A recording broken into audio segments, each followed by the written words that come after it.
할렐루야, 할렐루야, 할렐루야 하면 뭐라고 해야 돼, 효성아? 그렇죠, 아멘이라고 해야죠. 네, 지금 코로나 때문에 지금 분위기도 많이 처져 있고 그래서 많은 분들이 교회에 나오기 어려운 상황 가운데 있는데, 그럼에도 불구하고 여러분들 이 자리에 나와서 하나님의 예배하기로 결단하기로 결심한 우리 중등부 여러분들을 진심으로 축복합니다. 여러분, 이 자리에서 여러분들이 이 자리에 나와왔으니까 값진 시간이잖아요. 여러분들 다른 거 하고 싶은데, 여러분 친구들이랑 놀고도 싶고 게임도 하고 싶고, 정민아 그치? 그러고 싶은데 여러분들 그 시간 내서 이 자리에 나와왔잖아요. 이 자리에 나와왔으니까 여러분, 이 귀한 시간 하나님께 온전히 드립시다. 이 귀한 시간 그냥 허투루 보내지 말고 하나님을 뜨겁게 예배합시다. 이 귀한 시간을 하나님을 경험하는데 우리가 온전히 사용할 수 있도록 우리 그렇게 하나님 앞에 나아갑시다. 우리가 저번 주에 고백한 그 찬양을 우리가 한 번 더 고백할 건데요, 그 아름다우신 주님을 우리가 예배할 때 여러분들 가운데, 여러분들의 생각에, 그리고 또 여러분들의 마음에 하나님의 생각과 하나님의 법과 하나님의 말씀이 기록되어질 것이라는 것을 여러분 믿으면서 우리가 나아가길 소망해요. 할렐루야. 여러분 그렇게 예배하시겠습니까? 그렇게 예배하시겠습니까? 우리 그렇게 예배합시다.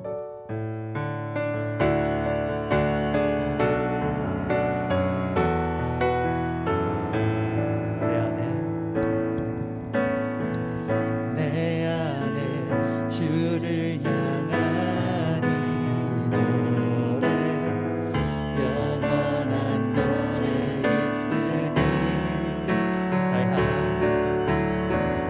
날 향한 주님의 크신 사랑, 영원히 찬양하리라. 십자가 그 사랑, 십자가 그 사랑 찬양하리.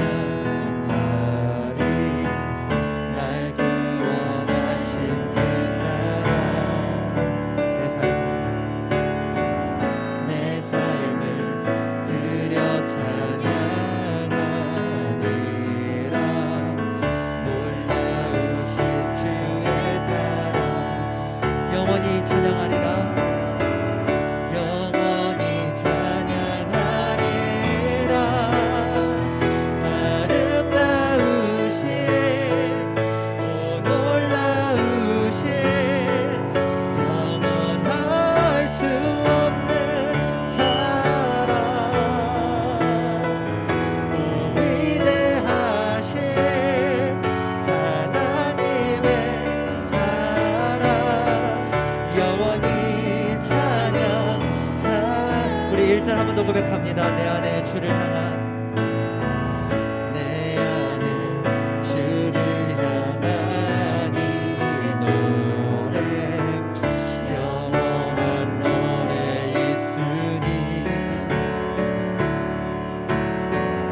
날 향한 주님의 크신 사랑, 영원히 찬양하리라. 십자가 그 사랑 찬양하리. 십자가 그 사랑 찬양하리. 날 구원하신 그 사랑, 내 삶을 드려 찬양하리라. 놀라우신 주의 사랑, 영원히 찬양하리라. 영원히 찬양하리라. 아름다우신, 오 놀라우신, 영원할 수 없는 사랑, 오 위대하신 하나님의 사랑, 영원히 찬양. 아름다우신, 아름다우신, 오 놀라우신,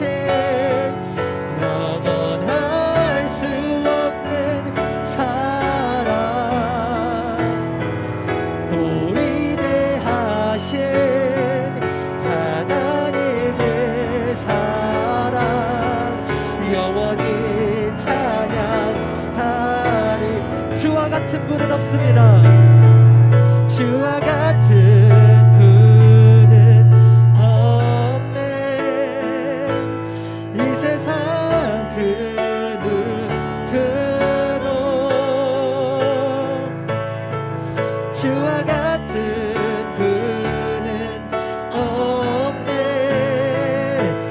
누구도 비길 수 없네. 우리 한 번 더. 주와 같은 분 없네. 주와 같은 분은 없네.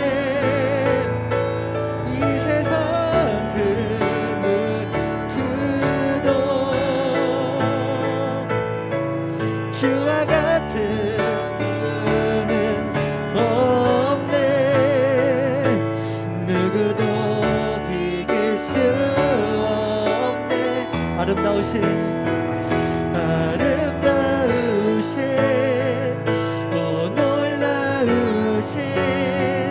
영원할 수 없는 사랑, 오 위대하신 하나님의 사랑, 영원히 찬양하리. 우물가에 여인처럼 난 구했네. 헛되고 헛된 것들, 헛되고 헛된 것들을 그때 주님 하신 말씀 내 샘에 와 생수를 우리 한 번 더 같이 고백합니다. 우물가에 여인처럼 난 구했네. 헛되고 헛된 것들을 그때 주님 하신 말씀 내 샘에 와 생수를 마셔라. 오 주님, 오 주님 채우소서, 채우소서. 나의 잔을 높이 듭니다. 하늘 양식 내게 채워주소서. 넘치도록 채워. 우리 한 번 더. 오 주님 채우소서. 오 주님 채워주시옵소서. 나의 잔을 높이 듭니다.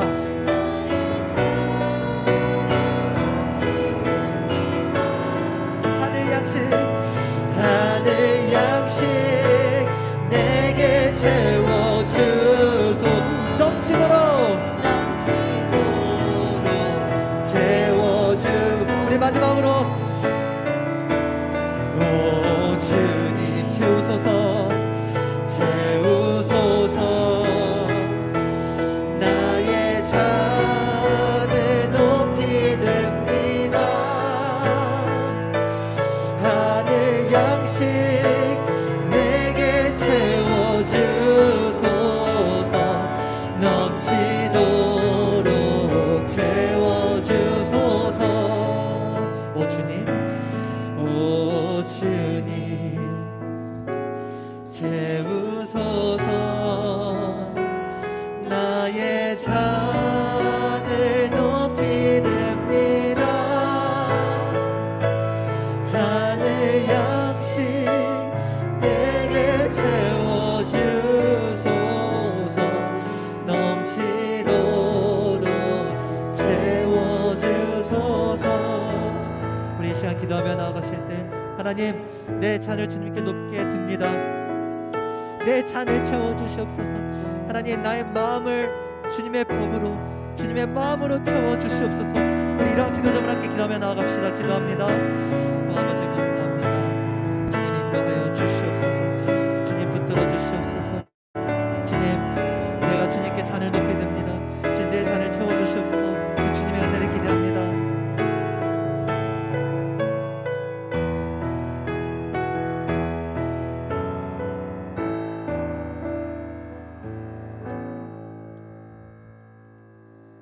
상한 갈대를 꺾지 아니하시고 꺼져가는 등불도 끄지 아니하시는 사랑의 하나님, 지난 주간 설 명절을 통해 가족들과 친지들과 사랑과 교제의 시간을 보내게 하심을 감사합니다.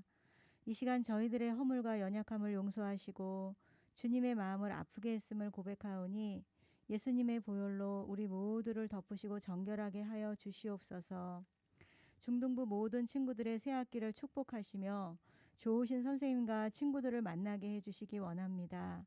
또한 고민하고 있는 학업의 부분들을 주께 내려놓고 기도하며 노력하게 하여 주시옵소서. 올 한 해 큐티가 생활화되고 기도가 몸에 배이도록 인도하여 주옵소서. 그래서 범사에 경건의 열매를 맺게 하여 주시기 원합니다. 코로나의 위험 속에서도 항상 건강 지켜주시고 일상의 평안과 안전을 늘 감사하는 마음을 허락해 주시옵소서. 말씀을 증거하시는 전도사님에게 성령님께서 기름을 부어주셔서 듣는 자나 전하는 자에게 동일한 은혜를 받게 하여 주시기 원합니다. 이 모든 말씀 예수님 이름으로 기도드렸습니다. 아멘.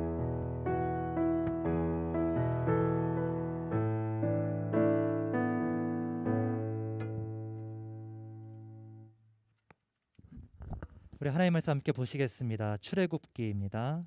출애굽기 19장 5절과 6절입니다.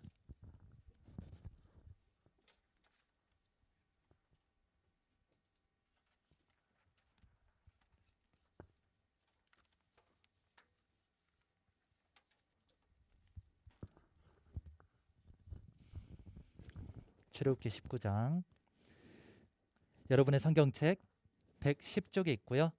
출을 찾으시면 됩니다. 출은 창 다음에 있어요. 오른쪽 색인 보시면 창출이라고 있거든. 거기에 출을 찾으시면 돼요. 그럼 창색이 다음에 나옵니다. 여러분의 성경책 구약 성경 110쪽이에요. 네, 다 찾으신 줄 알고 우리 함께 합독하도록 하겠습니다. 시작. 세계가 다 내게 속하였나니 너희가 내 말을 잘 듣고 내 언약을 지키면 너희는 모든 민족 중에서 내 소유가 되겠고 너희가 내게 대하여 제사장 나라가 되며 거룩한 백성이 되리라. 너는 이 말을 이스라엘 자손에게, 우리 하나님의 말씀을 읽는 거잖아요. 하나님의 말씀은 거룩해요. 그쵸? 하나님의 말씀은 깨끗해요. 하나님의 말씀은 살아있어요. 하나님의 말씀은 어떠한 그 위대한 통치자들의 말보다도 더욱더 힘이 있고 더욱더 강력해요. 때문에 우리가 말씀 읽을 때 어떠한 태도를 읽어야 될까? 학교에서 여러분들 교과서 읽듯이 이렇게 중얼중얼 문어체를 읽으면 될까요? 살아있는 그 하나님의 말씀이니까 우리도 살아있어야겠지. 여러분들의 마음도 살아있어야겠죠. 여러분들에게 생기가 있어야 돼. 여러분들에게 활력이 있어야 돼. 피곤하고 졸리죠? 말씀이 여러분들을 깨워 주실 거예요. 우리 함께 힘있게 우리 한 목소리처럼 우리 함께 읽어봅시다. 19장 5절부터 6절 시작. 세계가 너희가 내 말을 잘 듣고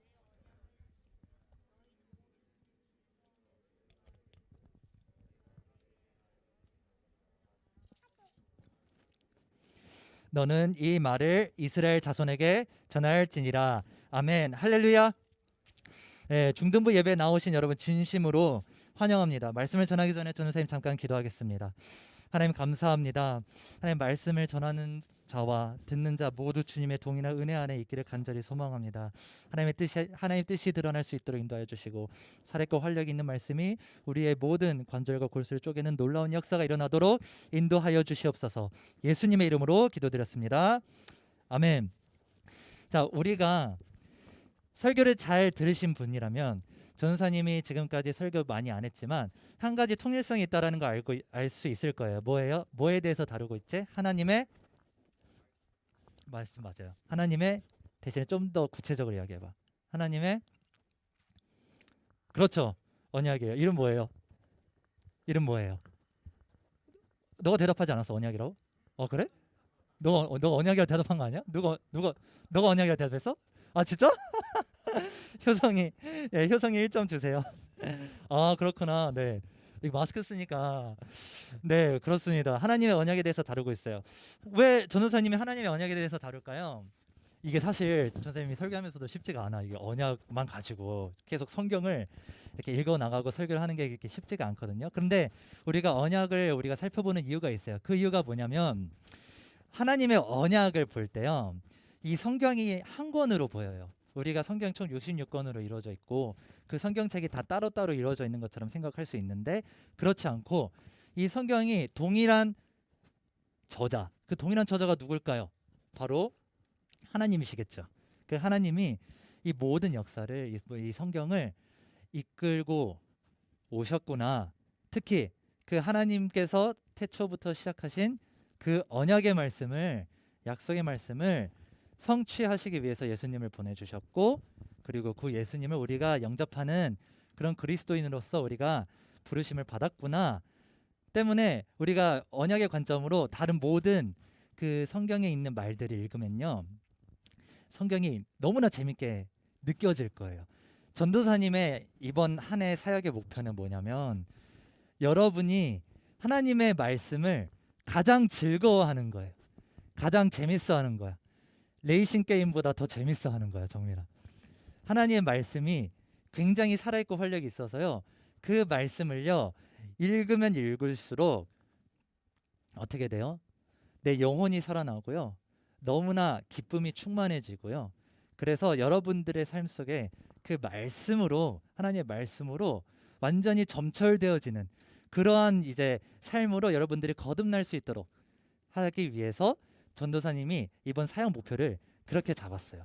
때문에 여러분들이 하루 종일 물론 학교도 가야 되고 뭐 게임도 해야 되고 그래야 되겠지만 적어도 주야로 아침 저녁으로 하나님의 말씀을 즐거워하며 하나님의 말씀을 이렇게 읽으며 묵상할 수 있는 그러한 자녀들로 그러한 백성들로 여러분들이 살게 되시기를 주님의 이름으로 축복합니다.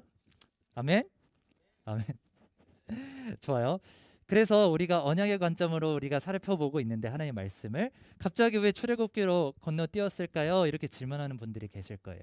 그 이유는 뭐냐면 아브라함의 그 언약이 이삭과 야곱에게서도 동일하게 나타나기 때문이에요. 그래서 야곱과 이삭을 이제 건너뛴 거고 거기 안에는 사실 풍성한 내용이 너무나 많은데 우리가 언약에 대해서 다뤄야 될 게 있기 때문에 우리가 잠시 넘어간 거예요.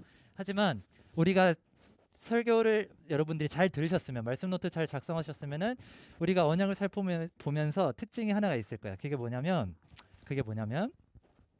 하나님의 그 언약의 증표는 시간이 가면 갈수록 더욱더 선명해진다는 거예요. 선명해진다라는 게 무슨 뜻이냐면 쉽게 말하면 이런 거야. 맹목적으로 안 믿어도 된다는 거예요. 맹신하지 않아도 된다는 거예요.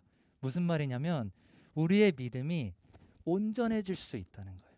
우리의 믿음이 온전해지고 온전한 그리스도인으로서 살 수 있다라는 거예요. 왜? 하나님께서 그 증거를 우리에게 남겨두셨기 때문에. 그리고 또 두 번째 중요한 특징이 있어요. 그건 뭐냐면 하나님의 그 언약의 스케일이요 커져요. 우리 아담 살펴봤죠. 기억나요?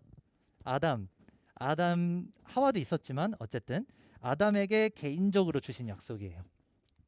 두 번째 우리 노아 살펴봤죠. 노아는 노아의 가족을 통해서 하나님께서 언약을 이루시겠다라는 그러한 내용이에요. 그래서 갑자기 개인에서 가족으로 스케일이 커졌죠. 아브라함은 12장 1, 2절 외운 사람, 내가 너로 큰 민족을 이루고 내가 내게 복을 주어 내 이름을 창대하게 하리니, 이렇게 말씀하시죠. 내가 너로 큰 민족을 이루겠대요. 갑자기 가족에서 어떻게 돼요? 민족으로 스케일이 커졌어요. 그리고 난 다음에 여러분 대부분 이제 여기 있는 사람들은 주일학교 다녔을 거니까 이삭과 야곱의 스토리 대충 아시죠? 그쵸?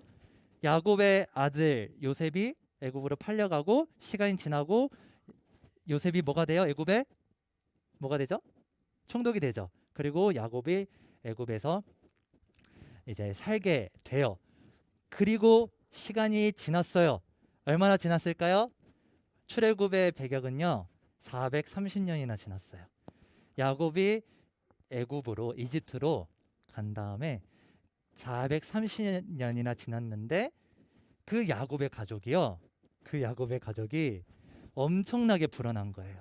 엄청나게 번성한 거예요. 야곱의 자손들이 매우 많아지게 됐어요. 그래서 뭐가 됐어요?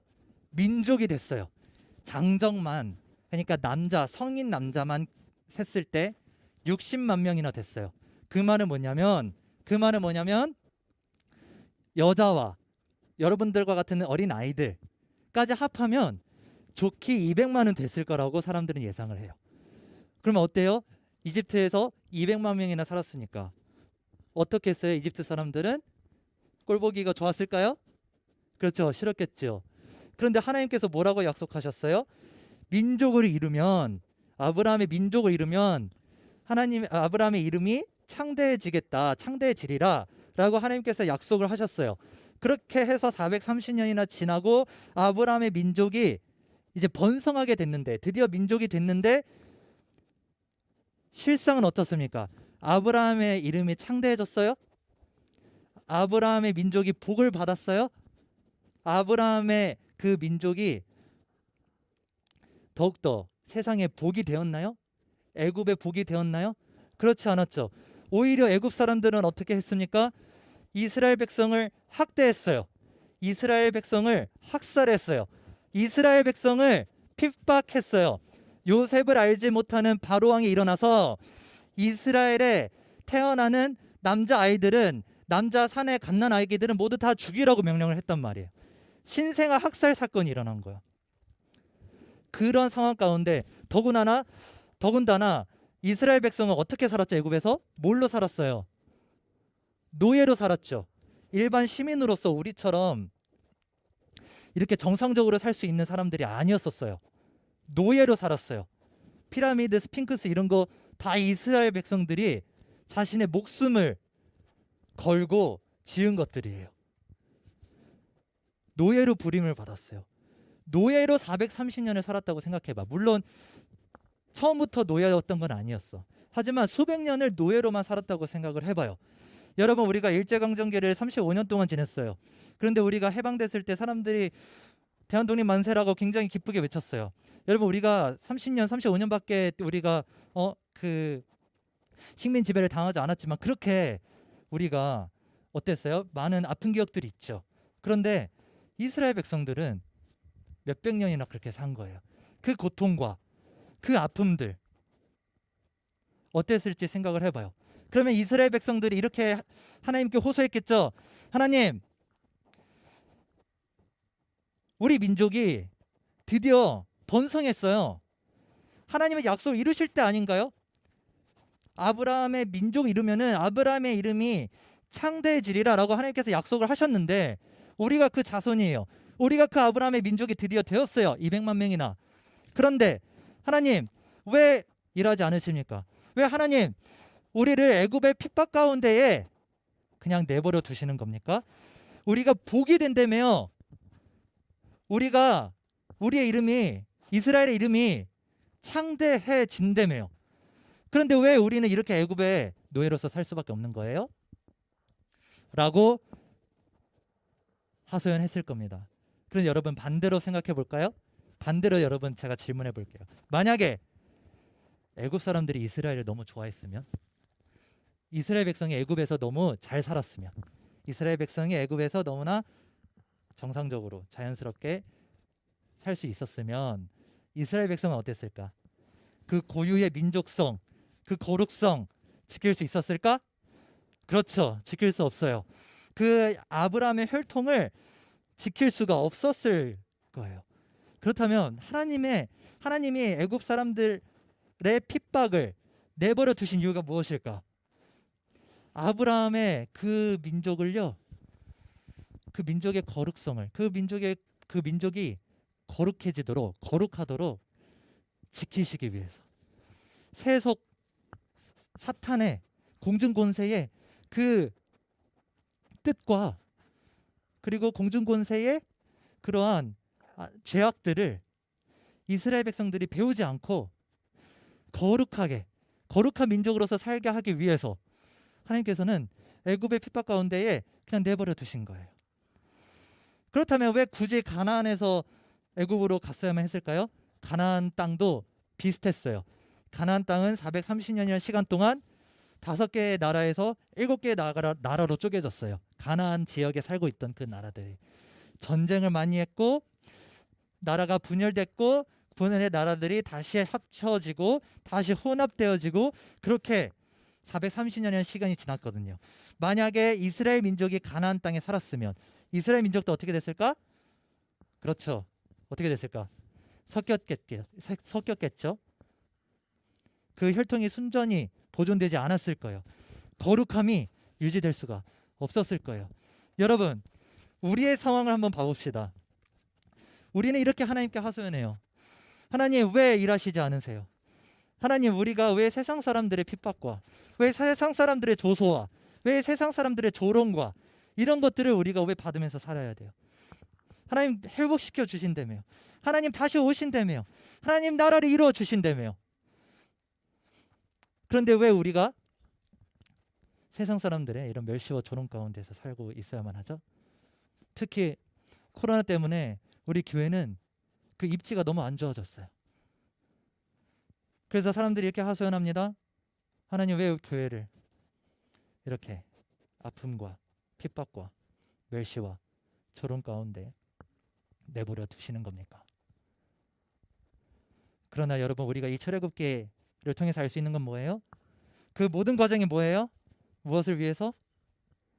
하나님이 우리를 지키시기 위해서, 거룩하게 하시기 위해서, 세속으로부터 세상으로부터 구별되어져서 우리가 하나님의 백성으로서 잘 신앙생활하면서 살 수 있도록, 오히려 하나님을 더욱더 의지할 수 있도록 하시기 위해서 하나님께서는 우리를 세상의 연약한 자로 부르신 거예요.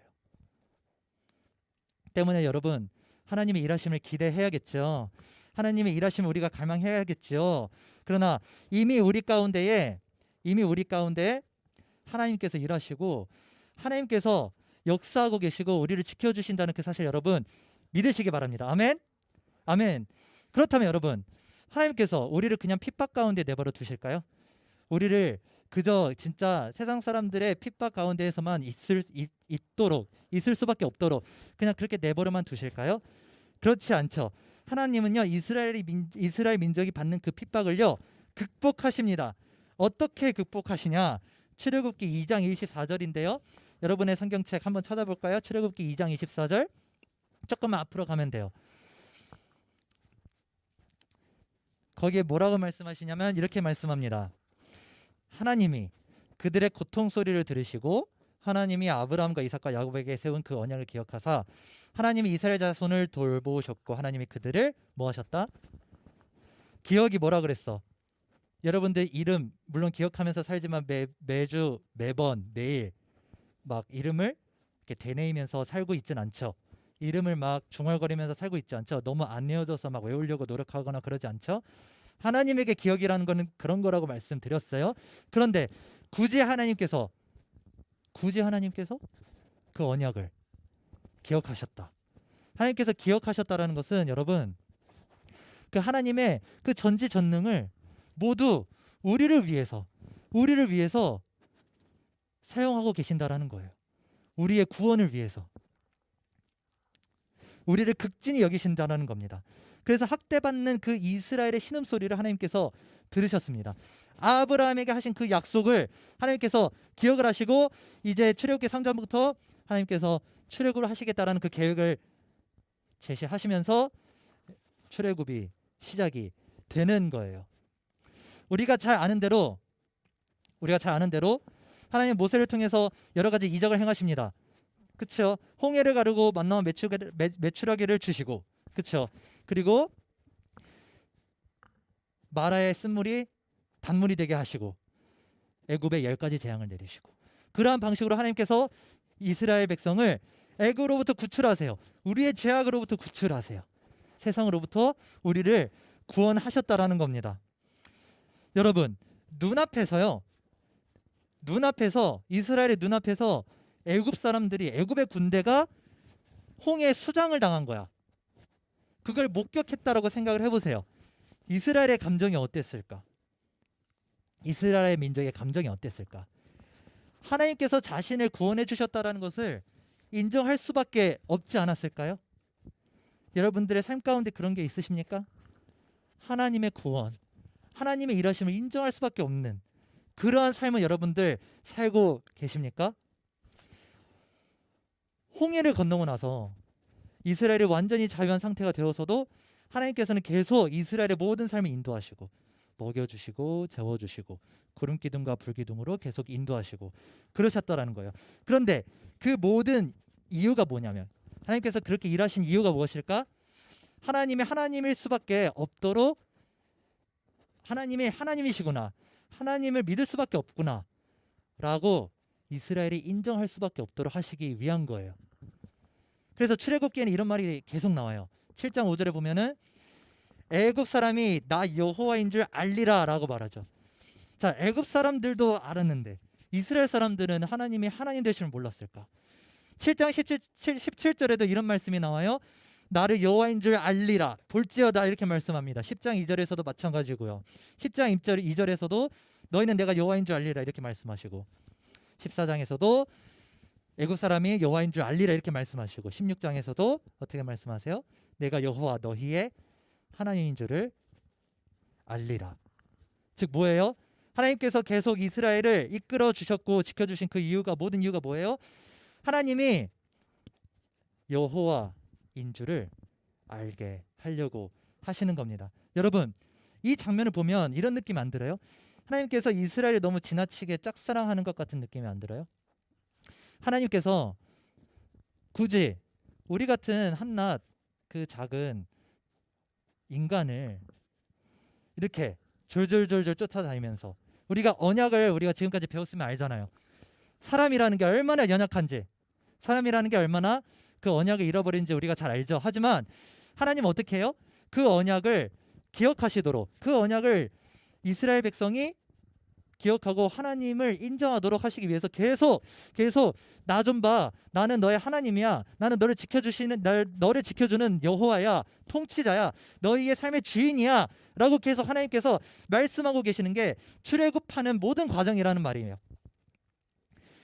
여러분, 이스라엘을 이렇게 하나님께서 보호해 주시는데 하나님을 사랑하고픈 마음이 저절로 들지 않을까요? 그렇지 않을까? 하나님을 사랑하고 싶은 그런 마음이 저절로 들지 않을까요? 하나님께서 이렇게 우리의 목숨을 주관하시고 이걸 뛰어넘어서 우리의 모든 삶과 우리의 모든 발걸음도 주관하시고 역사하시는데 내가 이런 하나님을 배반해야겠다라는 생각이 들까요? 오히려 배반하면 어떻게 돼요? 내가 애굽 사람처럼 죽겠구나, 내가 아말렉 군대들처럼 죽겠구나, 그런 생각이 들지 않아요? 그래서 하나님을 두려워하지 않았을까요? 하나님을 더욱 예배하고 싶었을 거예요. 하나님을 더욱더 사랑하고 싶었을 거예요. 내 생사화복을 주관하시는 그 하나님께 더욱더 복종하고 싶었을 거예요. 여러분 정말 하나님을 경외하고 계세요? 여러분 정말 하나님을 두려워하고 계세요? 여러분 정말 하나님을 사랑하고 계세요? 그런데 내 삶에 일하시는 이런 하나님을 경험하고 하나님을 예배할 수밖에 없다는 것, 이게 신자의 삶입니다. 그래서 이제 진짜 하나님의 타이밍이 찾아온 겁니다. 이제 진짜 하나님의 타이밍이 찾아온 거예요. 왜 하나님의 타이밍이냐? 이스라엘 백성이 너무나 하나님을 사랑하고 싶어 했거든. 지금까지 아브라함 같은 경우에도 어때요? 그 믿음이 연약했어요. 하지만 이제 이스라엘 민족은 하나님을 하나님으로 인정할 수 있게 되었어. 그래서 너는 내 여호와인 줄 알게 되리라 라고 하나님께서 말씀하셨고 그렇게 일하셨기 때문에, 그러니까 이제 하나님께서 이제 이스라엘에게 정말 제대로 역사하실 때가 온 거예요. 왜? 이스라엘이 하나님을 너무나 사랑하는 그런 상황 가운데 왔으니까. 이스라엘이 하나님을 너무나 경배하고 예배하고 싶은 그런 상황 가운데 왔으니까. 그때 등장하는 말씀이 바로 오늘 읽은 본문의 말씀입니다. 우리 한번 다시 읽어봅시다. 오늘 읽은 본문 말씀 19장 5, 6절 한번 다시 읽어볼게요. 시작. 세 개가 다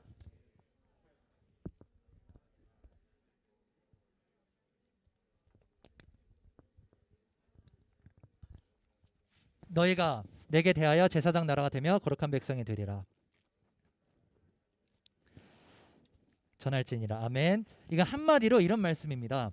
너희가 정말 나를 더 사랑하고 싶구나, 너희가 정말 나와 함께 살고 싶구나, 너희가 정말 나와 동행하고 싶구나, 이제 드디어 알았구나. 내가 너한테 나는 너의 하나님 여호와야 이렇게 계속 말하고 다녔는데, 이렇게 계속 너희를 설득했는데 드디어 설득을 당했구나, 드디어 나에게 넘어왔구나.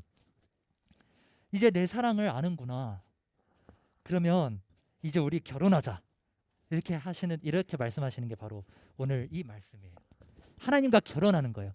하나님의 프로포즈에 이스라엘은 당연히 어떻게 반응했을까요? 여러분 결혼하신 분 계세요? 여러분들 중에 결혼하신 분? 네. 자, 한쪽이 일방적으로 구애를 계속하는 거야. 근데 드디어 상대방이 그 마음을 알고 그 사람을 더욱더 사랑하게 돼서 어떻게 해요? 프로포즈를 하게 되면 당연히 받겠죠. 받을 거지. 그쵸? 하나님의 프로포즈에 당연히 이스라엘은 순종하겠다고 대답한 거예요. 그게 바로 19장 8절이에요. 우리 함께 읽어봅시다. 19장 8절 시작. 백성이 일제히 응답하여 이르되 여호와께서 명령하신 대로 여호와께 전하매. 아멘. 즉각 하나님께 순종하겠다라고 대답을 한 거예요. 이스라엘 백성은 계속 고민했을 거예요.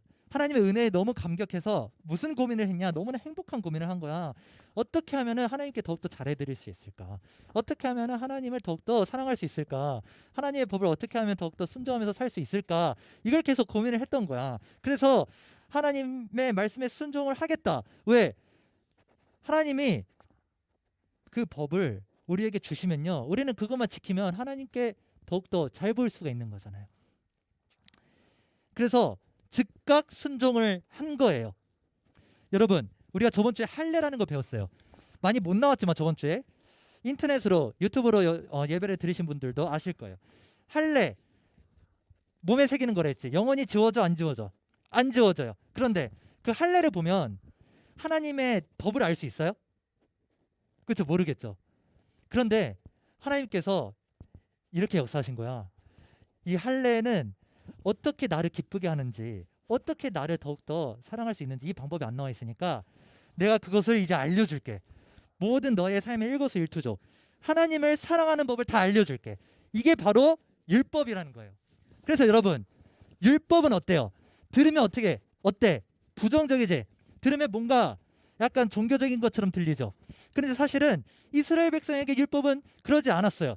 이스라엘 백성의 율법은 너무나 즐겁고 기쁜 거였어. 이스라엘 백성의 그 율법은요, 하나님을 더욱더 사랑할 수 있는 그 구체적인 방법이 아주 자세하게 기록되어 있으니까 그것만 지키면 하나님과 즐거운 기쁜 결혼 생활을 할 수가 있었던 거예요. 때문에 이 율법은요, 무겁지 않았어요. 가벼운 것이었어요. 이 율법은 이스라엘 민족이 너무나 자연스럽게 지킬 수 있는 그러한 내용들로 주어져 있었거든요. 이 말은 율법이잖아. 한마디로 그거예요. 법이거든요. 하나님과 나와의 법적인 관계가 되었다라는 거예요. 법적인 관계. 법적인 부부가 된 거야. 연인 사이가 아니고 부부가 된 거야. 여러분, 연애 해봤어요? 연애 해봤어요? 자, 연애를 했어. 연애를 했다고 가정해봐. 연애를 했어. 내 애인이 바람을 폈어. 기분이 나쁘지? 그치? 아, 네. 너무 준우가 대답했어? 어쨌든 기분이 많이 나쁘죠. 그쵸? 뭐라 해야 되겠지? 막 혼내고, 그쵸? 혼낸다는 표현 좀 이상하다. 어쨌든 막 싸우겠죠. 그쵸? 그런데 법적인 근거가 있어요? 감옥에 가둘 수 있어요? 없어요. 그쵸? 자, 부부가 됐어. 법적인 부부가 됐어. 한쪽에 바람을 폈어. 그러면은 감옥에 가둘 수 있어요? 없어요? 네, 있어요. 네, 물론 그 이혼 소송 가운데 여러 가지 절차와 그런 것들이 까다롭지만 법적으로 어떻게 할 수 있단 말이에요. 그렇죠? 하나님과 나와 그런 관계가 된 거예요. 봐봐, 남편이 아내한테 이렇게 말하는 거야. 여보, 나 좀 바라봐. 나만 바라봐. 나만 사랑해줘. 이렇게 말을 하고 있는 거야. 그 말이 죄 아니야? 아니죠. 그런데 세상 사람들이 이렇게 말하는 거예요. 야, 왜 하나님은 자기밖에 없다고 말하는 거야? 왜 하나님은 하나님밖에 하나님이 없다라고 말을 하는 거야? 왜 하나님만 신이라고 말하는 거야? 왜 하나님은 왜 나만 바라보라고 하는 거야? 기독교의 신은 이렇게 비판하는 거예요. 세상 사람들은 하나님과 언약을 맺지 않기 때문에, 맺지 않은 그런 존재이기 때문에 그렇게 말을 하는 겁니다. 그런데 왜 우리가 그 말에 현혹되어야 돼요? 그런데 우리가 왜 그 말에 흔들려야 돼요? 우리는 하나님과 언약을 맺은 부부 관계예요. 따라서 하나님께서는 우리한테 그렇게 요구를 하실 수가 있어요. 그런데 이게 끝이 아니야. 반대로 우리도 하나님께 그렇게 말할 수 있어? 하나님, 나만 바라봐요. 나만 지켜주세요. 나만 보호해 주세요. 나만 사랑해 주세요. 나 말고 딴 사람 사랑하지 마세요. 할 수 있어요, 없어요? 없어요? 없어요? 있어요. 네, 있어요. 우리도 하나님께 그렇게 구할 수가 있어요. 우리도 하나님께 여기서 내가 딴 사람 사랑하지 말라 이런 말은 진짜 다른 이웃들 막 다 멸시해라 이런 말이 아니고 죄를 의미하는 거예요. 사탄을 의미하는 거예요. 하나님을 대적하는 세력을 의미하는 거예요. 어쨌든 우리도 하나님께 그렇게 구할 수 있는 거예요. 하나님, 나만 지켜주세요. 하나님, 나를 보호해 주세요. 하나님, 나를 더욱더 사랑해 주세요. 하나님께서 약속을 이루신다라고 말씀하셨잖아요. 그런데 왜 약속을 아직도 이루시지 않으시니까 이루어 주세요. 행해 주세요. 라고 우리가 하나님께 구할 수 있는 거예요. 그렇기 때문에 여러분, 우리가 기도를 해야 됩니다. 우리가 기도를 할 수 있는 법적인 이유가 있어요. 그렇기 때문에 우리는 기도를 더욱더 담대하게 할 수 있어요. 그래서 아무것도 염려하지 말고 다만 모든 일에 기도와 간구로 하나님께 아뢰라라고 사도 바울이 말하잖아요. 때문에 우리는 하나님께 기도할 수 있는 거예요. 그렇다면 반대로 기도하지 않으면 뭐예요? 기도하지 않으면 하나님의 언약 백성이라는 거 아니라는 거야. 그렇죠. 그러니까 여러분, 더 기도하는 삶을 사셔야 됩니다. 기도에 힘써야 됩니다. 따라서 이 언약이 우리한테 어떠한 의미를 갖냐? 이 언약은 여러분, 이 언약에 처음에 나라라는 말이 등장하거든요. 국가의 개념이 처음으로 등장해요. 우리가 하나님의 국가, 하나님의 나라가 되었다. 그래서 말씀에 보면은, 우리 본문 말씀에 보면은 소유라고 말하죠. 너네는 다 내 소유가 되었다. 그 말은 뭐냐면 보물이라는 거예요. 보물. 너는 내 거다. 모든 많은 소유 중에서 너가 제일 귀하다. 이 말씀을 나한테 하시는 거예요. 이게 바로 하나님의 그 러브레터예요. 하나님의 사랑의 표현이에요. 그리고 거룩한 백성이 된다라고 하셨죠. 그 말은 뭐냐면 우리가 세상으로부터 구별되어져서 산다라는 겁니다. 그런데 여러분, 이처럼 하나님과 부부관계가 되었어요. 하나님과 부부관계가 되었고, 많은 선지서들에서도 하나님과 백성 사이를 부부관계라고 표현하는 그런 구절들이 굉장히 많거든요. 그런데 여러분, 이스라엘은 그것을 지켰을까요? 이스라엘은 그것을 지켰을까? 그것을 하나님과 부부관계를 즐거워했을까? 그렇지 않아요. 그래서 예레미야서에서 이렇게 말합니다. 너네가 행음했다. 행음이 뭐냐면 바람 폈다라는 거예요. 하나님을 거역하고 하나님의 법을 떠난 것은 뭐예요? 바람 핀 거랑 똑같은 거예요.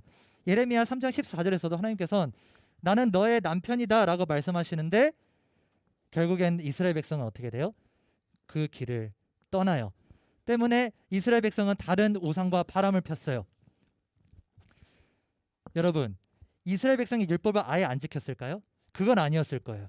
율법을 지켰을 거예요. 지키려고 노력했어요. 하나님께 잘 보이려고 노력했어요. 그런데 하나님은 그들의 예배를 받지 않았습니다. 이사야서에서는 심지어 마당만 밟을 뿐이다 라고 질책하셨어요. 왜요? 그들이 율법을 왜곡했기 때문이거든요. 어떻게 왜곡했을까요? 율법은 원래 무슨 의미였냐면 하나님을 너무나 사랑하기 때문에 우리에게 주어진 것이었는데, 이스라엘 사람들이 이제 그렇게 사용하지 않고 어떻게 사용해요? 하나님을 별로 사랑하지도 않는데 그냥 나 구원받기 위해서 그 율법을 지키려고 행하는 거야. 하나님을 사랑하는 마음이 없으면 그 모든 하나님의 법을 지키는 모든 행위는 다 종교적인 행위에 불과하다는 거예요. 그래서 바리새인이 기도할 때 이렇게 기도하죠. 내가 저 세리와 같지 않아서 참 다행입니다. 하나님, 저 세리와 같지 않아서 참 감사합니다.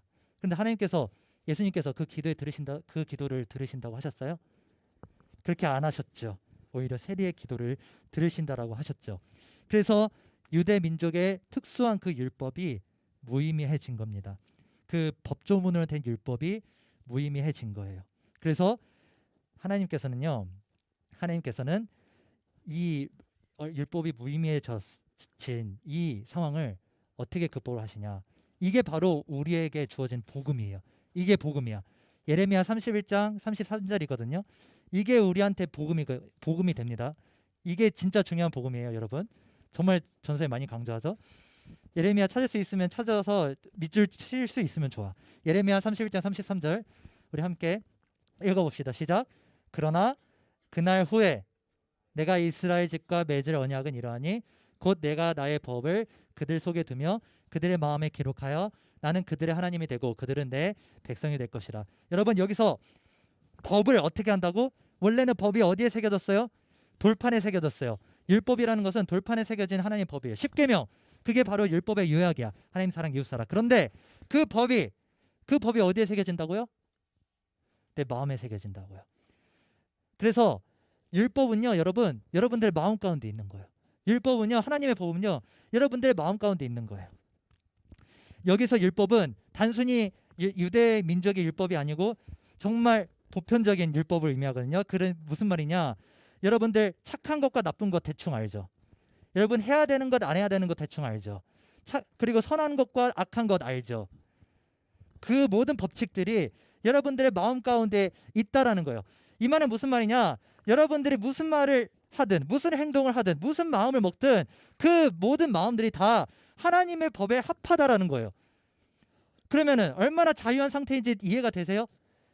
율법을 법조문으로 된 거를 굳이 막 달달 외우지 않아도 돼. 여러분들의 삶 자체가 하나님의 법에 합한 삶이 될 수 있다라는 거예요.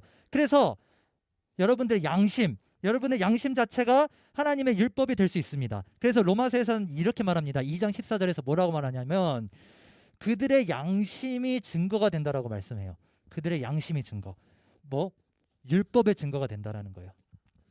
따라서 여러분들의 양심 가운데는 하나님의 법을 지배를 받고 있는 겁니다. 여러분들이 이미 하나님의 법을 지배를 받고 있기 때문에 이 자리에 나온 거고 하나님의 뜻 안에 있기 때문에 여러분들이 지금 이 시간에 하나님의 말씀을 듣고 있는 겁니다. 하지만 여러분 우리는 하나님의 법을 따르고 있어요?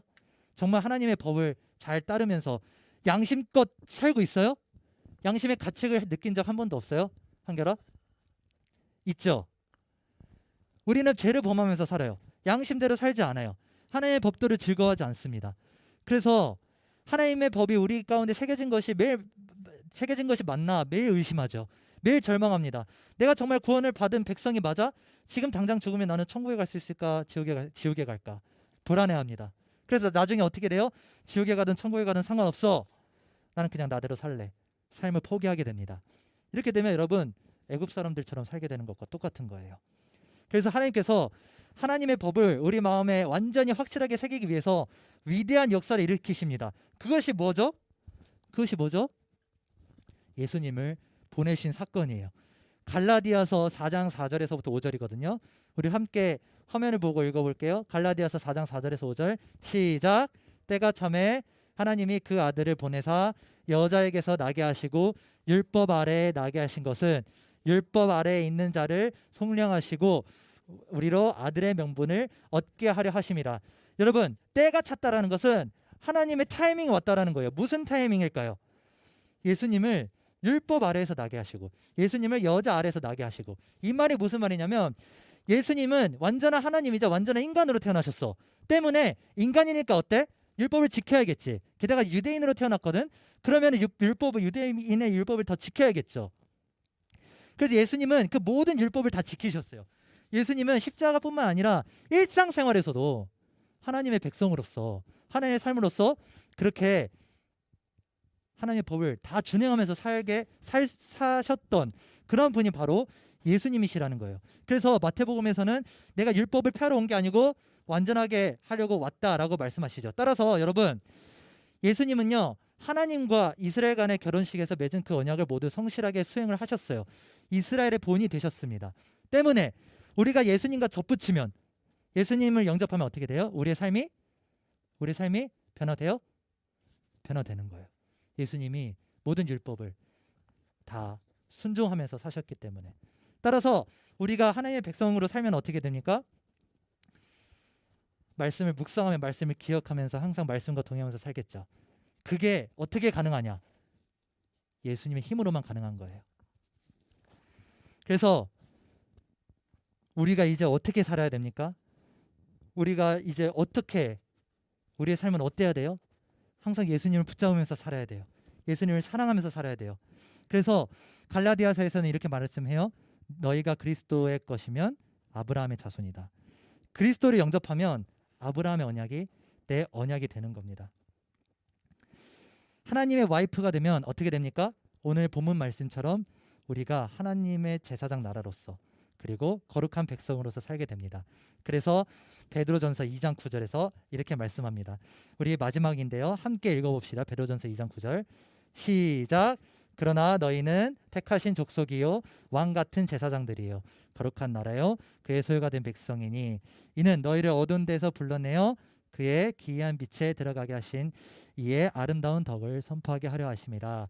아멘. 여러분과 저는 하나님의 백성입니다. 여러분 믿으세요? 여러분들과 저는요 하나님의 와이프예요. 믿으세요? 하나님의 자녀예요. 여러분들이 이미 그렇게 부름을 받았기 때문에 이 자리에 나온 겁니다. 우리가 하나님의 와이프가 되기 위해서, 하나님의 백성이 되기 위해서 이 자리에 나온 게 아니고 여러분들이 이미 하나님의 백성이고 하나님의 자녀이기 때문에 이 자리에 나온 겁니다. 만약에 여러분들이 하나님의 백성이 되기 위해서 이 자리에 나왔다라면 그건요 종교가 되기 쉬워요. 그걸 종교라고 하는 거예요. 하지만 그래서 믿음이 중요한 거야. 어떤 믿음? 나는 이미 하나님의 백성이다. 나는 이미 하나님의 자녀다. 하나님의 족속이다. 택하신 족속이다. 왕 같은 제사장이다. 하나님의 거룩한 나라다. 이 약속을 믿고 우리가 살고 있기 때문에 하나님께서 우리를 이 자리에 부르신 거고 그리스도인으로 부르신 겁니다. 여러분 하나님을 왕으로 인정하시겠습니까? 하나님의 부르심에 응답하시겠습니까? 주의 백성이라는 사실을 여러분 인정하시겠습니까? 내가 너의 여호와인 줄 알리라 라는 말씀에 여러분 응답하시겠습니까? 여러분 우리가 결단합시다. 세상의 핍박과 조롱에 흔들리지 않고 오직 주님의 말씀만 순종하면서 살겠다고. 그래서 우리가 하나님의 언약 백성이라는 사실을 날마다 여러분 경험하면서 그 믿음을 더욱더 신뢰하면서 사시는 저와 여러분이 되시기를 간절히 소망합니다. 아멘. 우리 함께 기도하겠습니다. 우리 이 시간 기도하실 때 하나님 주님을 왕으로 인정합니다. 주님을 왕으로 우리가 선포합니다. 하나님 나의 왕이 이미 되어 주셨다라는 그 사실을 내가 믿기를 원합니다. 하나님의 아직 왕이 아니라서 하나님을 왕으로 삼기 위해 내가 이 자리에 나온 것이 아니라 이미 하나님께서 내 삶에 하나님께서 왕으로서 우리 삶을 통치하시고 우리 삶을 다스리고 계시기 때문에 우리가 이 자리에 나와서 주님의 말씀을 들을 수 있는 이런 시간을 허락하셨다라는 그 놀라운 언약의 신실한 말씀을 붙들기를 소망합니다. 여러분 이렇게 결단하시겠어요? 여러분 이렇게 믿으시겠어요? 여러분들의 삶은요 예수님께서 이미 통행하고 계세요. 여러분 믿으십니까? 그 모세의 언약을 기억하셔서 하나님께서 여러분들이 이미 다스리고 통치하고 계신다는 사실 여러분 믿으십니까? 우리 이 시간 결단합시다. 우리 이 시간 기도하며 나아가실 때 하나님 주님을 왕으로 인정합니다. 하나님 당신을 여호와로 인정합니다. 이 믿음을 더욱더 붙들며 살 수 있도록 내 삶을 더욱 주관하여 주시옵소서. 우리 이러한 기도 제목으로 기도하며 나아갑시다. 기도합니다. 아버지 하나님 감사합니다. 아버지 주여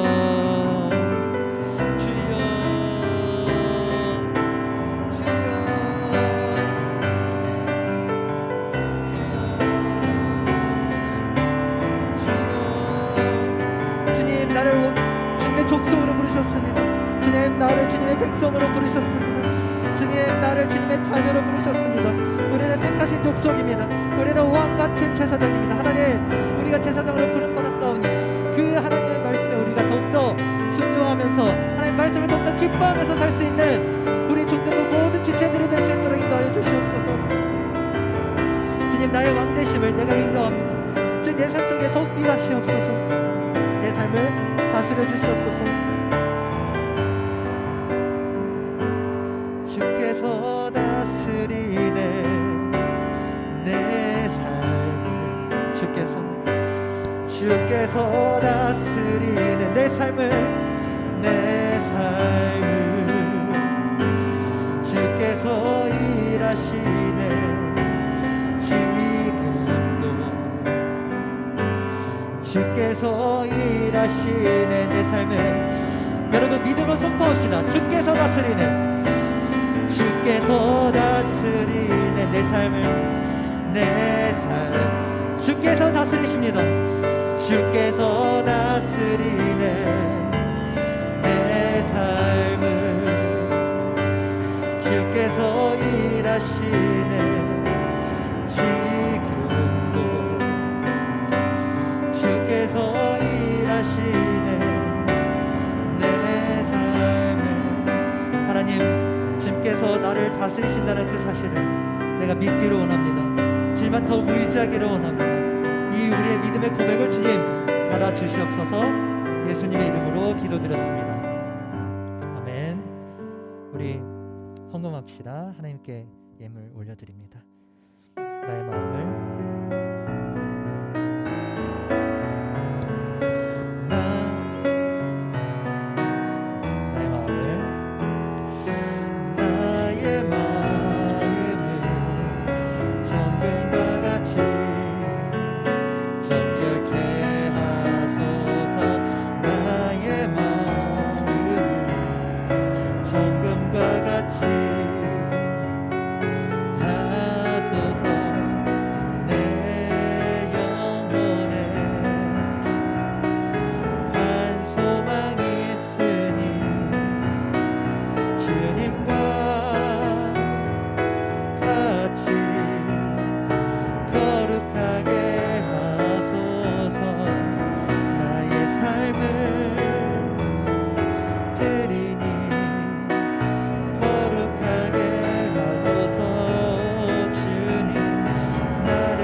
우리의 예물이 주님의 나라를 확장하는 데 귀하게 쓰임받을 수 있도록 인도하여 주시옵소서. 우리가 받은 그 모든 복을 하나님을 더욱 사랑하고 또 이웃을 사랑하는 데에 흘려 보내줄 수 있는 그런 모두 중등부 지체들이 될 수 있도록 인도하여 주시옵소서. 예수님의 이름으로 기도드렸습니다. 아멘. 우리 주기도문으로 예배 마칩니다. 하늘에 계신 우리 아버지여, 이름이 거룩히 여김을 받으시오며 나라가 임하시오며 뜻이 하늘에서 이루어진 것 같이 땅에서도 이루어지이다. 오늘날 우리에게 일용할 양식을 주시옵고 우리가 우리에게 죄 지은 자를 사하여 준 것 같이 우리의 죄를 사하여 주시옵고 우리를 시험에 들게 하지 마시옵고 다만 악에서 구하옵소서. 나라와 권세와 영광이 아버지께 영원히 있사옵나이다. 아멘.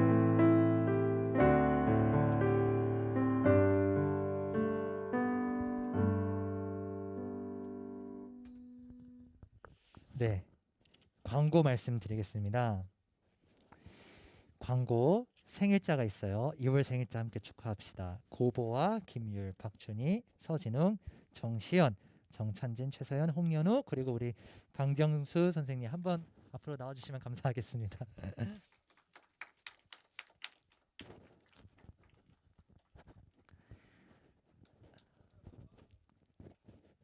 시연아 나와. 찬진이 안 왔어? 찬진이 영상으로 드리고 있어요. 그 영상에서 나와. 영상에서 나와. 빨리. 자, 우리 함께 축복송 부르십니다. 축복합니다.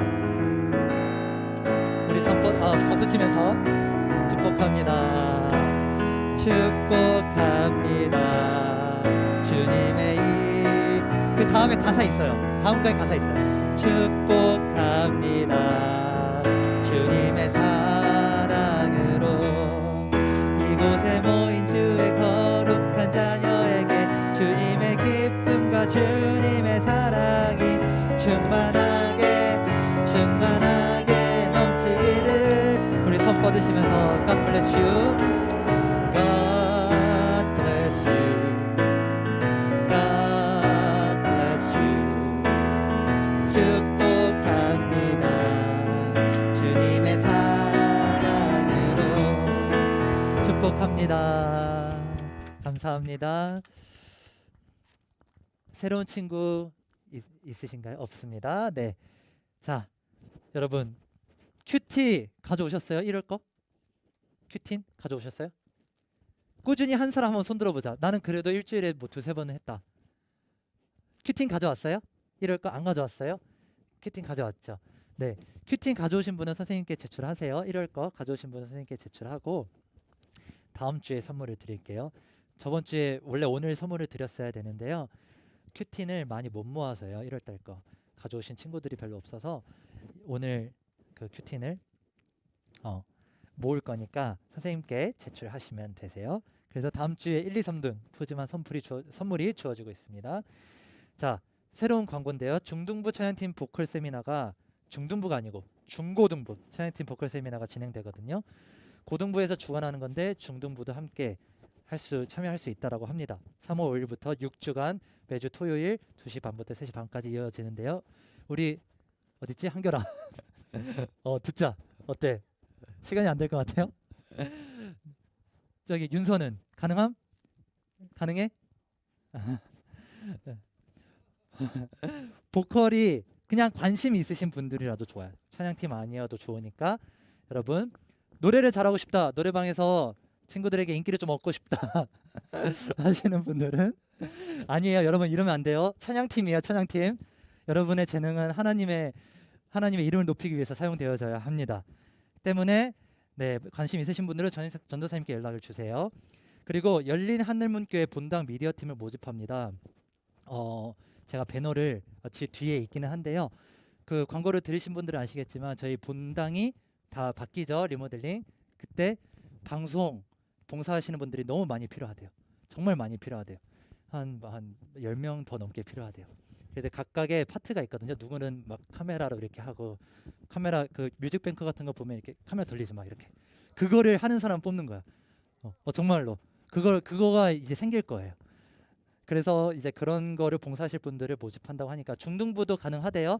때문에 관심 있으신 분들은 네, 저한테 연락을 주시면 되십니다. 자, 유튜브로 영상 드리는 친구들 실시간 댓글로 출석 잘 체크하고 있죠. 자, 찬양팀 상시 모집하고 있고요. 자, 말씀 꾸준히 하고 성경책도 갖고 다니시다. 그리고 우리 부모님들 영상을 보고 계시는 시청하고 계시는 부모님들 그리고 교사분들 교사 기도회가 다음 주 주일에 있습니다. 다음 주 주일 오후 1시 맞나요? 오후 1시에 있으니까 많은 부모님들 꼭 참석해 주셔서 아이들을 위해서 다음 세대를 위해서 함께 뜨겁게 기도하는 시간을 가졌으면 좋겠습니다. 자, 이제 무슨 시간이 돌아왔을까요?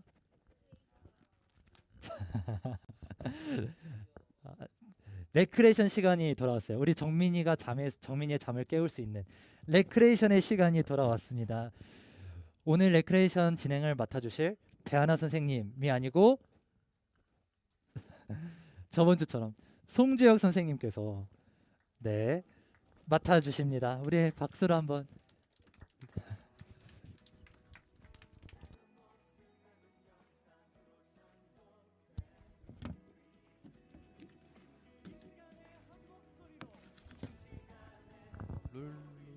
얘들 안녕? 안녕?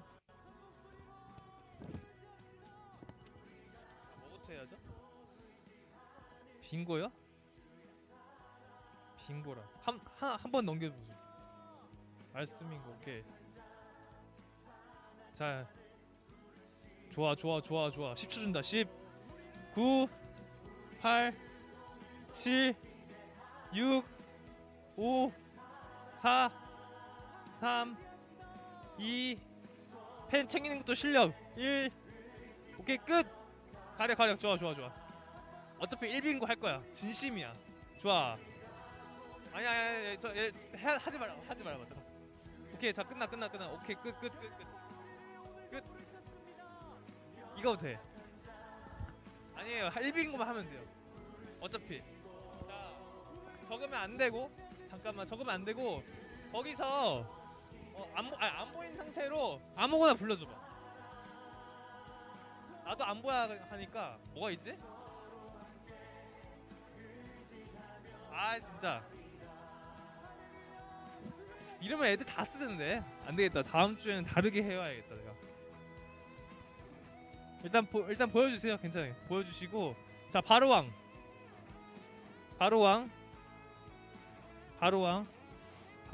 내가 픽했고 오늘 새로운 친구 하나만 정해줘.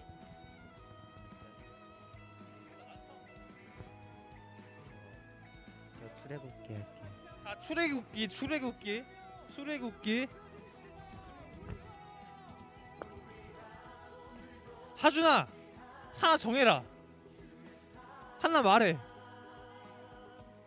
뭐라고? 모세. 1빙고 나온 사람 없나? 연우야 뭐하니? 하나만 말해보세요. 어? 그렇지, 왕같은 제사장. 너 하나 하고 싶어? 근데 뒤에 친구가 좀 간절해 보이는데 뒤에 친구 한번 해볼게. 10개명. 너 됐어? 너 한번 불러봐 한번. 양심이 없는 자? 양심한다고? 오케이, 양심. 원빈고? 저번에도 원빈고 하던 것 같은데. 너 딴 친구한테 양보할 수 있냐? 지금 1빙고 된 사람 없니? 저기 있네. 알았어, 오케이. 한결이 1학년 3반 한결이랑 홍현이요? 그리고 인사까지 기록했어요? 아니 그 친구 이름 편지 잠깐만. 성현이. 오케이. 자, 그 다음 뭐지? 말씀 빙고? 암송 구절? 저번이랑 달리 이번에 이름표가 있어서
그러나 너희는 택하신 족속이요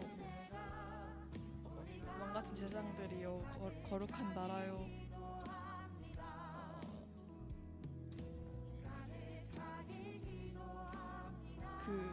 그의 소유가 된 백성이니 모르겠네요. 베드로전서 2장 9절. 효성이가 받는 걸로.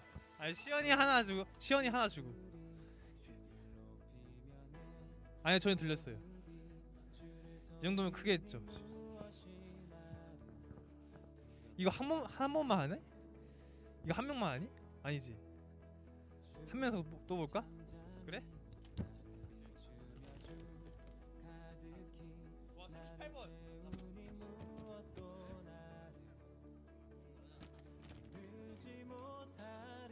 40번. 너야? 작년에는 그냥 쉽게 하자. 그러나 너희는 택하신 족속이 크게. 그러나 너희는 택하신 족속이요 왕같은 제사장들이요 거룩한 나라요 그의 소유가 된 백성이니 베드로전서 2장 9절.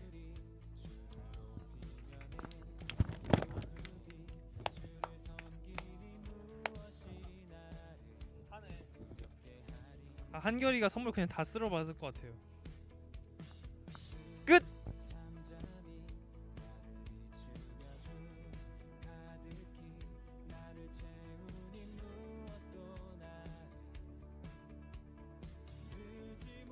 1월에 혹시 생일이었는데 축하 못 받은 친구 있어? 있어? 없지? 그래. 자, 이제 금방 공부하자.